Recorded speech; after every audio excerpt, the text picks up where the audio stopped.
Hello friends, तो आइए आज हम लोग फिर आगे देखते हैं। अभी तक हम लोगों ने 2 क्लास कर लिए, जिसमें हम लोग लगभग 81 क्वेश्चन अटेम्प्ट कर चुके हैं। ठीक है, 81 क्वेश्चन हम लोग अटेम्प्ट कर चुके हैं। ये सारे क्वेश्चन एंशियंट हिस्ट्री से हैं। और ये अब तक जितने भी क्वेश्चन पूछे जा चुके हैं, high court, RO ARO, PS APS, stenographer, जितने भी यानी एग्ज़ाम होते हैं हाई कोर्ट से संबंधित, उन सब एग्ज़ाम में अब तक जितने भी क्वेश्चन एंशियंट हिस्ट्री से पूछे जा चुके हैं हम लोग कर रहे हैं, और 2 क्लास अब तक हम लोग अटेंड कर चुके हैं। ठीक है, तो आज हम लोग क्लास होगी 3rd नंबर।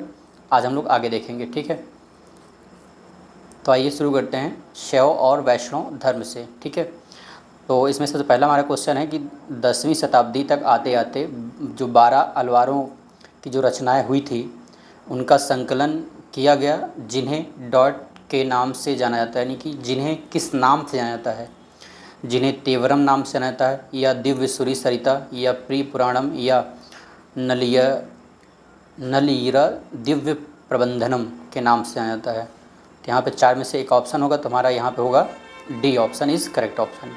ठीक है, तो यहाँ पे जो 10वीं शताब्दी के आते आते जो 12 जो अलवारों की जो रचनाएं हुई, जो रचनाओं का जो संकलन किया गया, जिन्हें हम किस नाम जानते हैं, नल इरा दिव्य प्रबंधम के नाम से जाना जाता है। ठीक है, एक बार इसको आप रीड कर लीजिएगा। ठीक, फिर हमारा नेक्स्ट क्वेश्चन है अंडाल। अंडाल एक तमिल भक्ति संत है। अंडाल जो थे एक तमिल भक्ति संत थे, जिसकी किसकी उपासक थी, यानी जो अंडाल हैं एक महिला हैं, एक तमिल भक्ति संत थी, वो किसकी उपासक थी, मतलब किसकी उपासना करती थी। ठीक है, तो महावीर की करती थी, विष्णु की करती थी, या शिव की करती थी, या बुद्ध की करती थी। वो किसकी उपासक थी बताइए, तो वो किसकी उपासक थी, वो विष्णु की उपासक थी। ठीक है, तो वो किसकी उपासक थी, विष्णु की उपासक थी।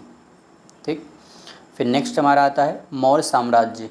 हम लोग मौर्य साम्राज्य में देखेंगे, तो मौर्य साम्राज्य का हम लोग पहला क्वेश्चन अटेम्प्ट करेंगे, कौटिल्य किसके प्रधानमंत्री थे। तो कौटिल्य किसके प्रधानमंत्री थे, चंद्रगुप्त मौर्य के प्रधानमंत्री थे। ठीक,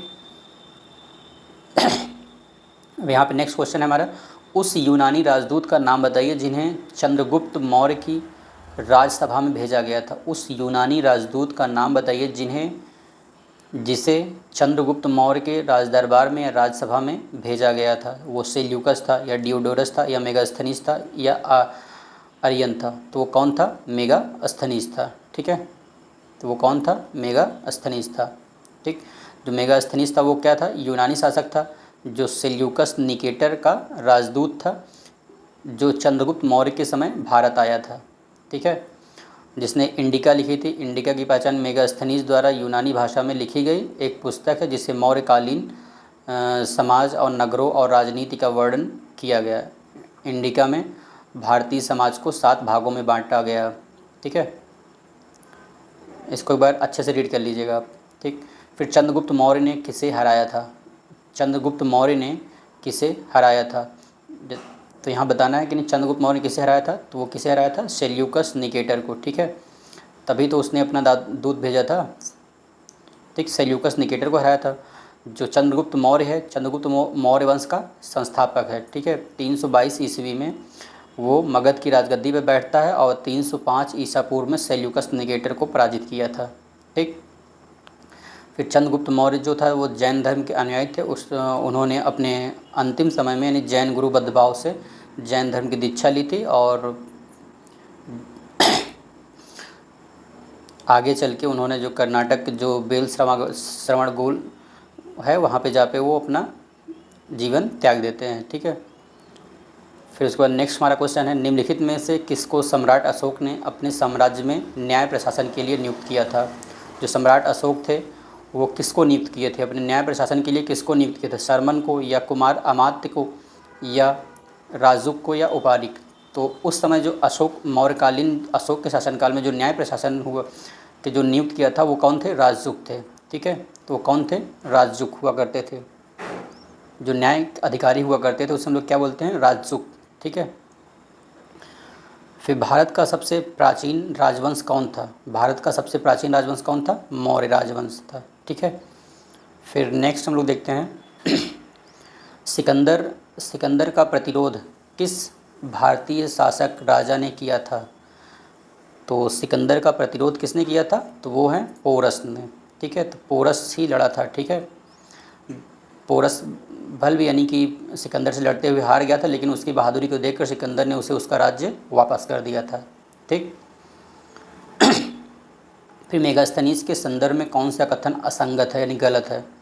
मेगास्थनीज के संबंध में कौन सा कथन गलत है? तो वह ग्रीक राजदूत था। फिर उसके बाद वह चंद्रगुप्त मौर्य के दरबार में भेजा गया था। उसे अलेक्जेंडर ने भेजा था। यही ऑप्शन गलत है। उसे अलेक्जेंडर ने नहीं भेजा था। उसे किसने भेजा था? सेल्यूकस निकेटर ने भेजा था। ठीक है, तो यहाँ पर C option is wrong option हो जाएगा। ठीक। फिर नेक्स्ट क्वेश्चन हम लोग का है, सम्राट अशोक के अभिलेख में किस भाषा का उपयोग किया गया है? सम्राट अशोक के अभिलेख में किस भाषा का उपयोग किया गया है? तो वो है प्राकृत भाषा। ठीक है, वो कौन सी भाषा है? प्राकृत भाषा का प्रयोग किया गया है। ठीक है। फिर नेक्स्ट हम लोग देखते हैं कौटिल्य का अर्थशास्त्र। कौटिल्य का अर्थशास्त्र मौर्य राजवंश के किस पहलू को दर्शाता है? जो कौटिल्य का अर्थशास्त्र था वो मौर्य राजवंश के किस पहलू को दर्शाता है? आर्थिक जीवन को, या सरकार की कला, एवं राजनीति को, धार्मिक जीवन को, या सामाजिक जीवन को? तो किस पहलू को दर्शाता है? सरकार की कला और राजनीति को। ठीक है, तो जैसे यहाँ पे कौटिल्य का अर्थशास्त्र है, तो अर्थशास्त्र मतलब यहाँ पे इकोनॉमी से मत जोड़ लीजिएगा। ठीक है, कौटिल्य का अर्थशास्त्र एक बुक का नाम है जो राजनीति से जुड़ा हुआ था एक प्रकार से। ठीक है, तो यहाँ पे बी ऑप्शन इस करेक्ट ऑप्शन हो जाएगा। ठीक, तो ये आप देख लीजिए, यहाँ पे बी ऑप्शन इस करेक्ट है। तो जो कौटिल्य द्वारा जो लिखित अर्थशास्त्र वो मौर्य शासनकाल के विषय में महत्वपूर्ण जानकारी प्रदान करता है। इस पुस्तक के मुख्य रूप से मौर्यकालीन शासन व्यवस्था और राजनीति का वर्णन है। ठीक है।